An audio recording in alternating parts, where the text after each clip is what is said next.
कन्नौज से अखिलेश यादव चुनावी मैदान में होंगे। भारतीय जनता पार्टी के सांसद सुब्रत पाठक, जिन्होंने 49% वोट के साथ पिछले बार जीत दर्ज की थी, डिंपल यादव को उन्होंने तकरीबन 1.5% के मार्जिन से हरा दिया था। लेकिन अखिलेश यादव के मैदान में उतरने के बाद कन्नौज की लड़ाई अब ज्यादा दिलचस्प हो चली है। ये रिपोर्ट देखिए।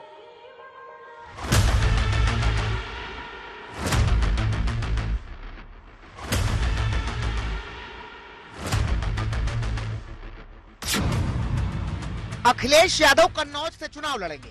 कल 12 बजे अखिलेश करेंगे नामांकन। कन्नौज में अब अखिलेश बनाम सुब्रत पाठक की होगी सीधी जंग। तमाम कंफ्यूजन के बाद एक और सीट पर समाजवादी पार्टी ने अपने प्रत्याशी को बदलने की तैयारी कर ली है। तमाम अटकलों के बाद अब खुद अखिलेश यादव कन्नौज की सीट से चुनाव लड़ने जा रहे हैं।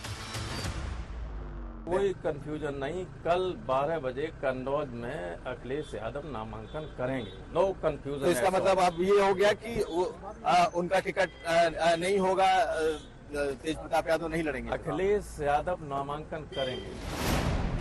जिस सस्पेंस पर 2 दिन पहले समाजवादी पार्टी ने विराम लगा दिया था, उस थ्योरी को अखिलेश यादव के बयान ने नया ट्विस्ट दे दिया। सुनिए, जब अखिलेश यादव से कन्नौज में चुनाव लड़ने की बात पूछी गई तो उन्होंने क्या कहा।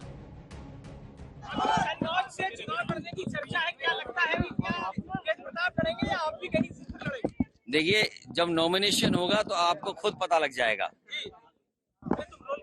नॉमिनेशन होगा तो आपको पता लग जाएगा, और हो सकता है नॉमिनेशन से पहले ही आपकी जानकारी हो। अखिलेश यादव के इस बयान के खेल की पूरी इनसाइड स्टोरी समझते हैं। सूत्रों की माने तो कन्नौज से समाजवादी पार्टी के प्रतिनिधिमंडल ने लखनऊ में अखिलेश यादव से मुलाकात की, जहां उन्होंने साफ किया कि तेज प्रताप की जगह अगर अखिलेश यादव कन्नौज से चुनाव लड़ते हैं तो खेल पलट सकता है। स्थानीय नेताओं का कहना था कि कन्नौज की आधी जनता तेज प्रताप को जानती तक नहीं है, जिसके बाद अखिलेश यादव ने कन्नौज से चुनाव लड़ने के लिए हामी भर दी। हार चुके नहीं, हार चुके हैं। हार नहीं रहे, हार चुके हैं। हार नहीं रहे, हार चुके हैं। कन्नौज को लेकर सर कोई नई घोषणा होने वाली है? कन्नौज को लेकर सर कोई नई घोषणा होगी? जो कन्नौज की जनता कहेगी वो करूंगा। 2 दिन पहले ही समाजवादी पार्टी ने मुलायम सिंह यादव के पोते तेज प्रताप को कन्नौज से उम्मीदवार बनाया था। कल कन्नौज में नामांकन का आखिरी दिन है। ऐसे में नामांकन से ठीक पहले अखिलेश यादव ने ये बड़ा दांव खेला है। 1999 से 2019 तक ये सीट मुलायम परिवार के पास ही रही। 1999 में मुलायम सिंह यादव कन्नौज की सीट से चुनाव लड़े थे। मुलायम सिंह के बाद एक उपचुनाव और 2 लोकसभा चुनाव में इस सीट से 3 बार अखिलेश यादव जीते। 2014 में अखिलेश ने यह सीट डिंपल यादव को दे दी, जहां मोदी लहर के बावजूद डिंपल ये सीट बचाने में कामयाब रही। लेकिन 2019 में सुब्रत पाठक ने डिंपल को हराकर समाजवादी पार्टी के इस गढ़ में सेंध लगा दी।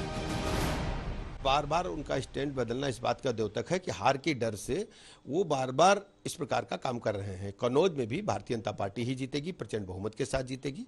कोई लड़े समाजवादी पार्टी से, उसको वहां मुंह की खानी पड़ेगी। प्रचंड बहुमत के साथ भारतीय जनता पार्टी पुनः कन्नौज सहित सभी सीटों पर विजयश्री हासिल करेगी। हम तो चाहते थे अखिलेश यादव जी ही यहाँ से चुनाव लड़े। देखो, कोई भी चुनाव हो, जीत हार तो ऊपर वाला तय करता है, लेकिन कम से कम चुनाव जब बराबरी का होता है तो चुनाव लड़ने में भी आनंद आता है। तो कुल मिलाकर अखिलेश आते तो चुनाव थोड़ा यहाँ गर्म रहता, तो सब आनंद आता। अखिलेश यादव के लिए कन्नौज की राह इतनी आसान नहीं है। पिछले 5 सालों में बीजेपी ने इस इलाके में जबरदस्त सेंधमारी की है। प्रधान के चुनाव से लेकर विधानसभा तक बीजेपी नेताओं का दबदबा बढ़ा है। कन्नौज की सीट में 5 विधानसभा आती हैं, जिसमें 4 बीजेपी के पास है। लेकिन यहाँ जातीय समीकरण जीत हार का एक बड़ा फैक्टर है। कन्नौज में करीब 16% मुस्लिम और करीब 16% यादव आबादी है, जबकि 15% ब्राह्मण और 10% राजपूत आते हैं। 39% में अन्य आते हैं, जिसमें ज्यादा आबादी दलितों की है। इसके अलावा मुलायम सिंह यादव का इमोशनल फैक्टर भी अखिलेश की मदद कर सकता है। बहरहाल अखिलेश के चुनावी मैदान में उतरने से कन्नौज की लड़ाई दिलचस्प होती नजर आ रही है। कुमार अभिषेक, लखनऊ, आज तक।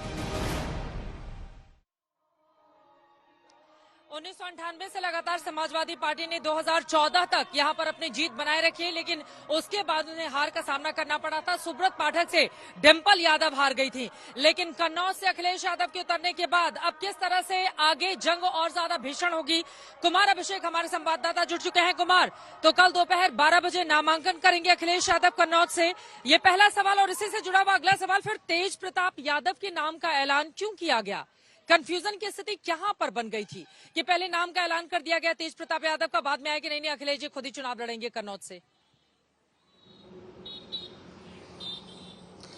बिल्कुल चित्रा, देखिए ये कोई पहला मौका नहीं है जब परिवार की तरफ से किसी का नाम पहली बार ऐलान किया गया हो। आपने इसके पहले बदायूं देखा जहां धर्मेंद्र यादव का नाम हुआ, फिर शिवपाल यादव का नाम हुआ और अब आदित्य का नाम हुआ। यहां पर तेज प्रताप यादव के नाम का ऐलान हुआ 2 दिन पहले, और कल जब हमने उनसे बात की थी तभी ये लगने लगा था कि शायद यहां कुछ चल रहा है।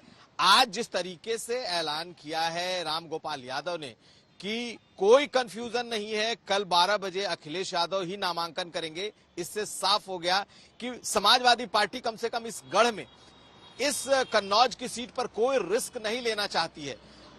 ये सबसे कह सकते हैं दिल के करीब अगर कोई सीट है अखिलेश यादव के और डिंपल के तो वो कन्नौज है। पिछली बार ही कन्नौज को अब डिंपल यादव ने छोड़ दिया है, वो मैनपुरी चली गई हैं, लेकिन अखिलेश यादव लगातार पिछले 2 साल से यहां पर आते रहे हैं। कुछ तकरीबन 1-1.5 साल पहले उन्होंने कई बार इशारा किया कि वो कन्नौज से लड़ेंगे, लेकिन आखिरी वक्त में उन्होंने तेज प्रताप यादव को सीट दे दी थी। जिस तरीके से विरोध हुआ है, एक दिन पहले यहाँ के स्थानीय यूनिट ने जाकर कहा है कि अगर आप नहीं लड़ेंगे तो ये सीट जीतना मुश्किल होगा। आपने देखा होगा कि अभी सुब्रत पाठक ने बकायदा चैलेंज किया कि अगर अखिलेश नहीं आएंगे तो ये सीट बराबरी का होगा ही नहीं। मुझे लगता है कि समाजवादी पार्टी ने ये सोचकर कि अपने गढ़ की सीट कहीं चली न जाए, अखिलेश यादव को उतार दिया है, और साथ साथ आसपास के जितने इलाके हैं उस पर भी अखिलेश यादव के चुनाव लड़ने का असर पड़ेगा। बगल में कानपुर है जो कि बीजेपी की गढ़ की सीट मानी जाती है, इटावा है, मैनपुरी है। पाठक के लिए चुनौतियां बढ़ेंगी। कई ऐसे सवाल हैं अभिषेक जिसका जवाब मैं आपसे आगे लूंगी।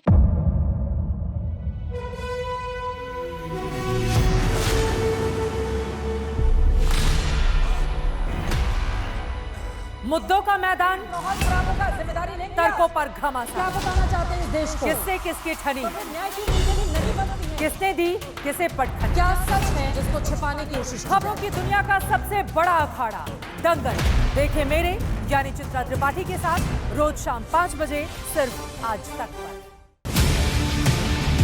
ना पक्ष ना विपक्ष, ना लेफ्ट ना राइट,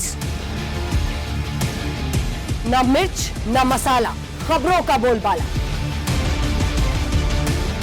निडर निर्भीक सबसे सटीक स्पेशल रिपोर्ट सिर्फ आज तक पर। एयर रेड के ये सायरन समय समय पर आपको सुनाई देते। शौर्य की, भारत और चीन के बीच साहस की, सभी बाढ़ग्रस्त इलाकों का हवाई सर्वेक्षण किया है। सरोकार की, गाजीपुर में किसान से बातचीत करें। संघर्ष की, कश्मीर को आगे बढ़ना होगा। संयम की, भावनाएं भड़की या दंगे भड़काए गए। सवालों की, जनता के लिए, जनता के द्वारा, जनता की दस्तक। श्वेता सिंह के साथ सिर्फ आज तक पर।